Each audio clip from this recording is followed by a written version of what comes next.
Hello, everyone. Welcome back to From the Dark Side. I'm your host, Sherry. Today's episode is about a 14-year-old boy named Max who disappeared in Aruba while he was on vacation with his family.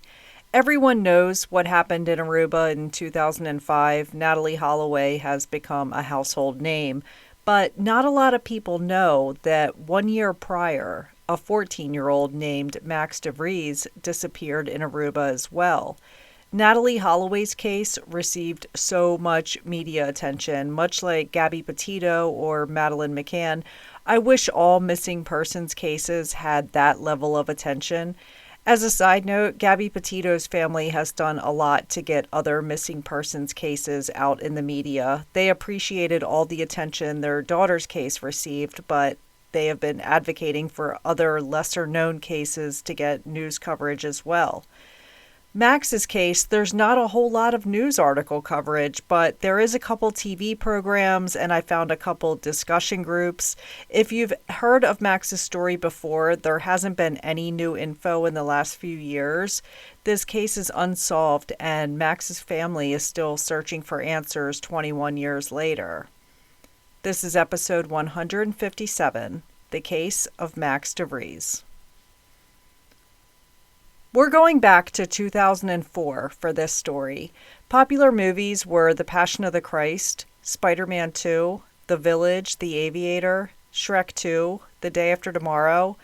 The U.S. re-elected George Bush. There was the Indian Ocean tsunami. The Motorola Razr was a popular cell phone. And in weird news from 2004, campground workers at a state park in Washington state stumbled upon a large black bear passed out on a campground surrounded by 36 empty beer cans. He had gotten into a camper's stash while they were away. The DeVries family consists of Dad George and Mom Yvonne. Yvonne runs a daycare out of their home, and George is a strategic asset manager for Dunkin' Donuts. They have two children, a 14-year-old son named Max, who was born in 1990, and a 12-year-old daughter named Dominique, who was born in 1992. The family lives in Brighton, Michigan. This town consists of only 8,000 people and is a great area to raise kids. Everybody looks out for one another. There's hardly any crime. Brighton was voted one of the best places to live in Michigan. Max is described as a funny and smart 14-year-old. He had a very bright smile. He was close to his sister Dominique, who was only 2 years younger. One of my favorite photos of Max was taken 1 hour before he disappeared. If you're watching this on YouTube, it's the picture on the bottom left-hand side of your screen. His sister had this stuffed animal, and it was a pig, and he took it and put it on the grill, which wasn't turned on, obviously, and he was joking around, saying they were going to cook him for dinner. His sister's like, no. Max was known to be witty and could reassemble a computer by himself. He was a popular student at Scranton Middle School and had many friends and was outgoing. The family spent a lot of time on the water. Max is very good when it comes to all things swimming and aquatic. He's been doing it his whole life. The family had a sailboat that they spent a lot of time on. Just 18 months before this trip to Aruba, in 2002, the DeVries family went through something no one ever saw coming. They experienced a heartbreaking loss. George, the father, passed away suddenly from a heart attack. He was only 51 years old. George wasn't just a great dad. He was the steady presence, the rock of the family, the kind of man who held everything together. His death was a complete shock. No one expected something like this to happen to this family. Yvonne, his wife, was suddenly a single mom to two kids, 10 and 12 years old at the time. Overnight, their picture-perfect life shifted. Everything was so different. But beyond the grief, Yvonne now had the enormous task of guiding two children through the loss of their dad while managing her own grief. This family had to pick up the pieces and do their best to move on. Move on is such a harsh way to say it, but I can't think of a better way to put it. 18 months later, in May 2004, Yvonne has a trip planned for her and her kids to Aruba. They want sunshine and a tropical environment. I don't see the appeal of it, but I'm like a vampire. For vacations, I prefer a hotel in a big city or hold up in a cabin in the woods, but everybody else seems to love these tropical vacations. This trip is one that the family will celebrate that they have gotten through the last 18 months without George. They came out okay on the other side. Some points were very dark, but they survived. As a way to honor George and his love of the water, this would be a healing trip. For Max, it was the end of his 8th grade school year, and he would come home and spend the summer preparing for high school. So on this trip, it was Yvonne, Max, Dominique, and they also brought along George's sister-in-law, Pat. The crew flew out from Michigan all the way to sunny Aruba, where they had reservations at the La Cabana Resort. La Cabana is still around today in 2025. It's a big, vibrant resort with a casino, tons of pools, and plenty to do. It was the perfect spot for a family getaway.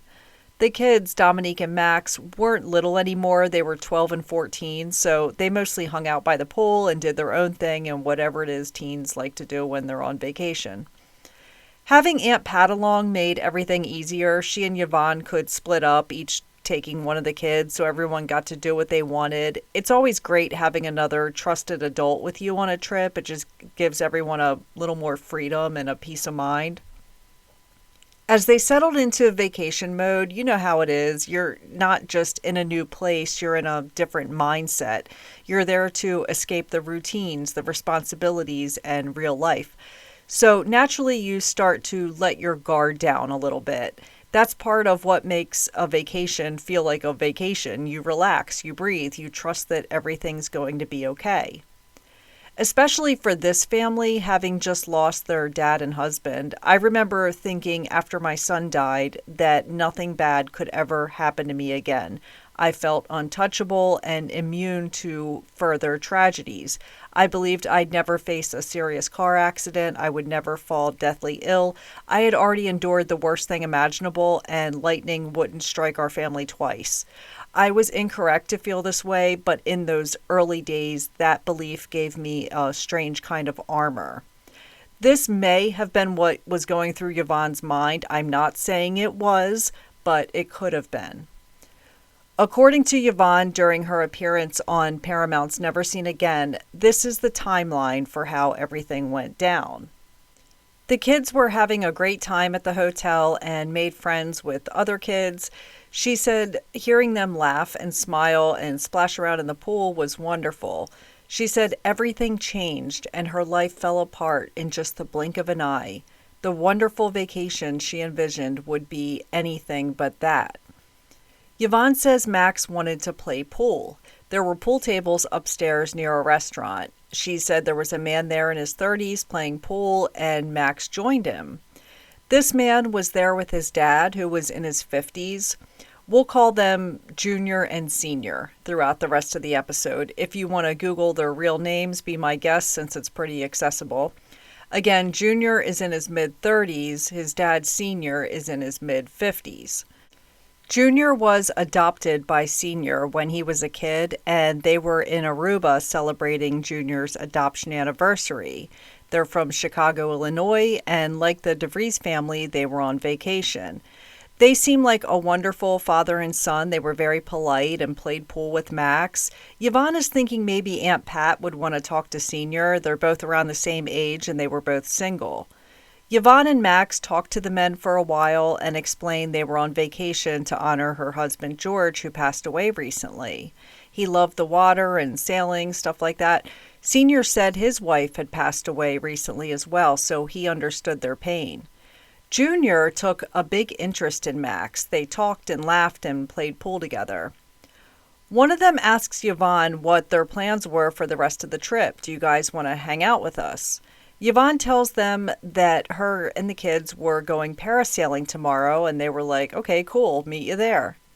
They all meet at the boat the next day, they go parasailing together, and then regroup at the hotel pool and order pizza. Junior says he wants to go rent some jet skis and go out on the water. Does Max want to go with him? I'm getting weird vibes about Junior. My spidey senses are tingling only because Junior is in his 30s and Max is 14. Junior is not special needs or a fellow teenager. He's a grown 30-something-year-old man who is trying to be besties with Max. He wants to ride out to the sandbar, which is about 3 miles from the shore. Max is super excited. Can I go, Mom? Can I go? Yvonne agrees to let him go with Junior. They rent jet skis for 45 minutes. Yvonne knows that Max will be safe on the water. He is naturally a good swimmer and he's grown up on the water. Yvonne says they came back 45 minutes later, laughing and high-fiving. Max said he had a really good time. The next day, Yvonne and the kids are at the hotel pool. Today is going to be a pool day. They had no other plans. Suddenly, Senior shows up to the pool. He says he wants to go out on a jet ski. He asks Yvonne if Max would like to go. Max hears this and begins doing the please, please, please thing. Senior tells Yvonne that he will even pay for Max to go. Yvonne tells him no, he already went out on a jet ski yesterday.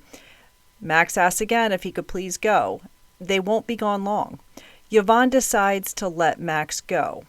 Anybody find it odd that this older guy wants Max to go so bad that he's willing to pay for Max's jet ski rental? Just like yesterday, they rent the jet skis for 45 minutes. Max sets off again, this time with Senior. Senior says they'll go out to the sandbar, hang out for a few, and come back. The sandbar is out in the Caribbean, and you can get out and walk on it and park your jet ski. Yvonne is sitting there waiting for them to come back, but getting a little restless. She glances at her watch and thinks they should be back any second. A few minutes later, she decides she's going to walk out on the beach and find the jet ski rental spot. She goes to Sunshine Sports Rental, and the man who runs the spot on the beach is standing next to the edge of the water looking through binoculars out at the water. Yvonne tells him her son went off with an older man on jet skis rented from your spot. Have they returned yet? He tells her that's what he's doing right now. They hadn't returned yet, and I'm looking with my binoculars to see if I can see them out there. Yvonne is beginning to panic now. She trusted this man to take her son out there and return him safely. The Devries are from Brighton, Michigan, where people look out for each other's kids and they trust each other. Yvonne told Paramount's Never Seen Again that she headed to the management desk of the resort and says she needs to report her son missing. They ask for the name of the man he was with. She gives them his name, and the resort employees go to his room. They're looking for Junior. Maybe he can tell them where his dad had taken this young boy, or maybe he could call his dad's cell phone or something. They beat on the hotel door for a while, but no one answered. So now no one could find Senior, Junior, or Max. Yvonne is notified that one of them is found. They wouldn't tell her who, though. She stands on the beach and sees a boat coming in. She sees Senior get off the boat and she runs to him and asks, "Where's Max?" He looks to the water and tells her he's still out there. He's implying there was some kind of accident. She's like, "What do you mean he's still out there?" While she's grilling Senior, here comes Junior walking up behind them. Junior claimed that he had been drunk and passed out. That's the reason he never heard them knocking on the door. Keep in mind, it's like 3 o'clock in the afternoon. But whatever, Yvonne just wants her son. Senior isn't saying much, but Yvonne knows something happened to Max out there. She knows this because Senior has scratch marks all over his face, his neck, and his hands. Yvonne, Senior, and Junior head to the Aruba police station so the police can get all the details. Meanwhile, helicopters and boats are out looking for Max. At the time, it was the largest search ever taken place in Aruba. Yvonne is placed in a room with an officer from the Aruba police. She asks them if they can take sample swabs from underneath Senior's fingertips. They tell her, "This isn't America. We're not going to do all that."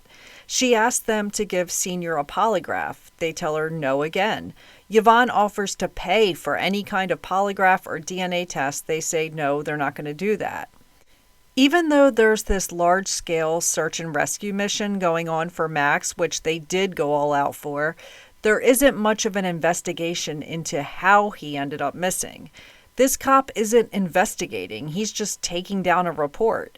He assures Yvonne they're doing anything they can to find her son, But Yvonne knows this isn't just some water accident. Senior and Junior are acting sketchy as hell. Senior has scratches all over his face and neck. This was foul play for sure. According to reporting by WXYZ News, Senior is giving inconsistent stories about what happened. Senior says Max's jet ski stalled and he couldn't get it started. Max got off his jet ski and began swimming towards the shore while he stayed with the wave runners. That was the first statement he gave to police. Yvonne, Senior, and Junior stay on the island for 1 week after their vacations were supposed to end while police continue their air quotes investigation. 1 week after Max went missing, police knock on Yvonne's hotel door and tell her the search for Max had been called off. They don't believe he is alive any longer and his body is in the water somewhere due to a jet ski accident. We all know what drives Aruba's economy. It's tourism. That's their bread and butter. A teenage boy being murdered doesn't inspire confidence for visitors. Max's case is making headlines everywhere, and it's casting a shadow over the island's image. The bottom line is that Aruba is very protective of their tourism image, and the Aruban authorities want these Americans to pack their stuff and kindly get the F off their island. Yvonne has now lost her husband George and her son Max in the period of 18 months. It's just her and her daughter Dominique now, and it's time to go back home to Michigan. I cannot imagine what this woman is going through, having to leave her son in Aruba. Yvonne says she didn't know how to move forward at that point. But what's infuriating is that as she boards the plane to go back to the U.S., who is sitting behind her and Dominique on the plane? It's Senior and Junior. Senior asks Yvonne if he can send her flowers every year on the anniversary of Max's passing. Yvonne, who is a better woman than I am, just stares at him in disbelief over what he just said. I don't think I'd be able to remain calm like she did. He might as well have said, "Look, I know your son's not coming back." As the plane takes off, Yvonne stares at the large Caribbean Sea below. Knowing Max is still out there, I don't know if I'd be able to leave. Yvonne has her other child with her, though, and wants to get her home and make sure she's safe. So I can see why she left. I don't want to think about how I'd feel looking down at the water 30,000 feet below and knowing my son is there and the man who may be responsible is sitting directly behind me. The water used to be a love the whole family shared together. Now they likely feel disgusted by it. They arrive back in Michigan and the community knows what happened and it's all just really surreal. Dominique had to start school in the fall and everyone is whispering about her brother Max. Yvonne went to a man named Corey Williams. He's a retired homicide detective in Detroit, Michigan. Corey is an investigator for crimes against children and was one of the detectives in the Oakland County child killer case. 7 children were killed in Oakland County in the 1970s, and their bodies were found in the snow on the side of the road. The case is still cold. I really like Detective Corey Williams. He appeared on the Never Seen Again episode, and you can tell he truly cares about Max, and he took Yvonne's concerns seriously. Yvonne goes to him and explains her 14-year-old son went missing in Aruba. She tells them about the nice father and adopted son they met and how much they took an interest in Max. She wants Detective Williams to look into this and see if there was any foul play involved. She needs help, and the Aruba police don't really seem to care. Yvonne brings Detective Williams Senior and Junior statements given to her by the Aruba police. Detective Williams reads them, and he knows 100% this was foul play. He, unlike the Aruba Police Department, has experience in crimes against children. Detective Williams told the producers for Never Seen Again the first glaring red flag is the inconsistencies in their stories, according to the police report. In his very first statement to police, right after he got off the boat, Senior says Max got off his jet ski and began swimming towards the shore while he stayed with the jet skis. 3 days later, the Aruban police brought him in to question him again, and this time he doesn't say anything about Max swimming towards the shore. Quote, "At that moment, I noticed Max was no longer sitting on his wave runner, but I could not see him any longer either. I went around the wave runners to find him and saw Max had let go of his wave runner. I called out to him, but he did not answer. He says he just saw Max treading in the water, not talking or moving. He says Max was not trying to swim. He was just drifting there. After drifting calmly for about 20 minutes, he lost sight of Max. This totally contradicts his statement he gave to police 3 days earlier, where he said he last saw Max swimming towards the shore. Also, Max is a 14-year-old who knows what he's doing in the water. He's not just going to tread water for 20 minutes next to this guy and not say anything. This guy is saying that Max did just that. Max quietly just tread water and didn't say a word, then he just drifted away and they didn't talk to each other. Yet he told the police 3 days earlier he saw Max swimming towards the shore. Obviously, none of this makes sense. Detective Williams said he knew at that moment that Senior had lied to the Aruban police. He also noticed that Senior tried to explain away the scratches on his face and neck before the police even asked him about it. He said in the report that he got scratched up trying to get back on the jet ski, which doesn't make much sense. It's a big fiberglass object. It's almost impossible to get scratches on your neck and face trying to climb on it. In the statement given to Aruban police by Junior, he made some weird comments like, "I am 100% heterosexual. I have never had any sexual relations with men." What? Why are you telling them this? Detective Williams says he believes Max was fighting for his life. He was being held underwater by Senior, and Max was fighting back and ended up scratching the guy's face and neck up. Detective Williams makes some phone calls so that he could get background checks on the two men, something that the Aruban police failed to do. What he discovered was something that solidified Yvonne's suspicions that this man did something to her son Max. Senior had an arrest on his record from 1981. A 14-year-old boy had accused him of sexual abuse. The 14-year-old boy, who was the same age as Max, was none other than his adopted son, Junior. We've heard of cases where a child victim can grow up and become a predator as well. Sometimes the victim and the abuser can work together to scout for other victims. I think that's what happened here. Junior was abused by Senior, then Junior grew up and the two worked together looking for victims. They went to Aruba, saw this nice family who was in a rough spot since they just lost their husband and father. They decided to take advantage of that. So they befriended the family and showed an interest in Max. Junior groomed Max, and Max trusted him even though he had only known him for a few days. Detective Williams told Never Seen Again that based on his experience with victims in this situation, Max was likely sexually assaulted out on the water that day and then killed. On May 30th, 2005, this is 1 year after Max disappeared. 18-year-old Natalie Holloway disappeared in Aruba while on her senior trip. Suddenly, her case is on every news channel. It's front page news around the world. I think about Max's family during this time, seeing all this news coverage and wondering why Max wasn't given the same level of coverage. Why isn't his story as important as Natalie Holloway's? Both were teenagers who disappeared in Aruba. Detective Williams sees the Aruban police drop the ball on the investigation. They missed their chance to arrest these two men, Junior and Senior. So he calls a friend in the FBI. There's a lot of question about whose jurisdiction this is. The alleged crime took place in Aruba, but the two men were American citizens. He learns this is the FBI's jurisdiction, even though they were out of the country. A full FBI investigation is opened into Max's disappearance. The family is so happy that something is finally being done and people are interested in Max's case. They expect these two men to be arrested any day now. They feel it's best to bring in Junior first for questioning. Maybe he will turn on his adopted dad. He denied any criminal activity. The FBI agents tell him, look, if you want to clear your name on this, take a polygraph.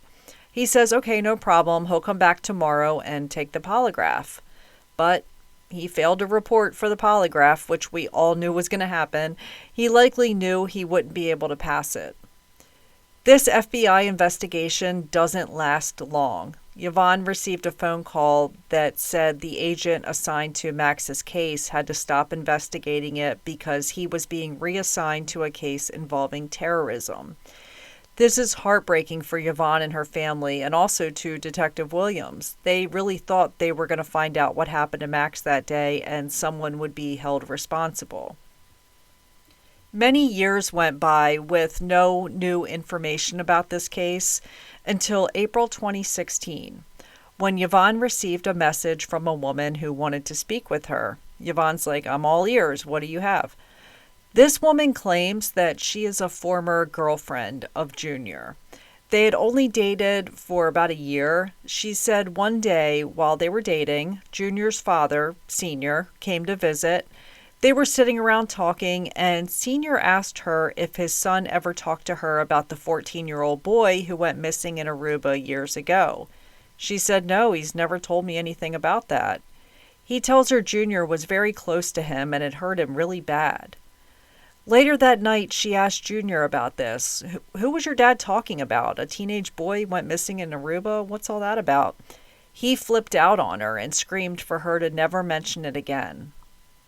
She also said that Junior had told her he was sexually assaulted when he was younger, but he wouldn't tell her who had done it. She said she had no idea that it was his adopted dad. This woman said she had a younger son, and Senior had taken a lot of interest in him. He would take the boy places and stuff like that. At first, she thought this was great that someone was showing interest in her son, and he seemed like a good guy. He was buying him things and taking him places. But eventually, she said it became a little creepy, and he was trying to get a little too close. She broke things off with Junior, and they separated. This woman said she sat down at the computer and Googled 14-year-old boy missing in Aruba, and she saw Max's story. That's when she reached out to Yvonne to let her know that she wanted to help any way she could. She also gave her some other information about Junior. She said after they broke up, he began dating another woman. Yvonne was able to talk to this other girl as well. We know that Senior was allegedly the last person to see Max alive, but we also have reason to believe that Junior was involved as well. This girl told her that Junior said the only good thing his father ever did for him was get him out of some trouble when they were on vacation in Aruba. She said there was also a time that Junior was sound asleep and began saying Max's name out loud in his sleep. When he woke up, she asked him who Max was. "You were saying his name in your sleep." Junior flips out just like he did with the last girlfriend who asked him about Max, except this time he went further. He pulls out a gun and holds her at gunpoint. He strangled her with a cord. He cut her with a knife. She managed to escape and get to the police. Junior was arrested for this attack. He was charged with rape, kidnapping, several counts of assault. His case fell apart in court since it was determined he was under the influence of drugs and alcohol. He ended up getting only 2 years probation. Good God, that's ridiculous. Remember the folks at the resort said they were banging on the door of the hotel where Junior was allegedly inside passed out from drinking at 3 p.m.? No one answered. Then he magically appears on the beach next to Yvonne. Is it possible that Junior wasn't in the room at all? He was waiting out on the sandbar for Senior and Max. The sandbar was 3 miles from the shore. Yvonne believes these two men set out to harm Max that day. Neither of them have been charged in Max's disappearance. They are both living their lives, and other people may be in danger. Who's to say they won't befriend another family and do the same thing? Max's case is still open, but it's just inactive. No one is currently assigned to it. It's possible that one day this circumstantial evidence can be presented to a grand jury and the two men could be arrested and charged with murder. Max deserves justice. There's no way he simply floated away on his own and didn't say a word or attempt to swim to shore. I don't think Max is with us any longer. We don't know what happened to him that day out in the water. We know Senior was covered in scratches. He says he was the last person to see Max, but it was a fun trip that went wrong and Max died in a tragic accident. I don't believe a word Junior or Senior says. The most recent update I can find in this case was from WXYZ News in 2024.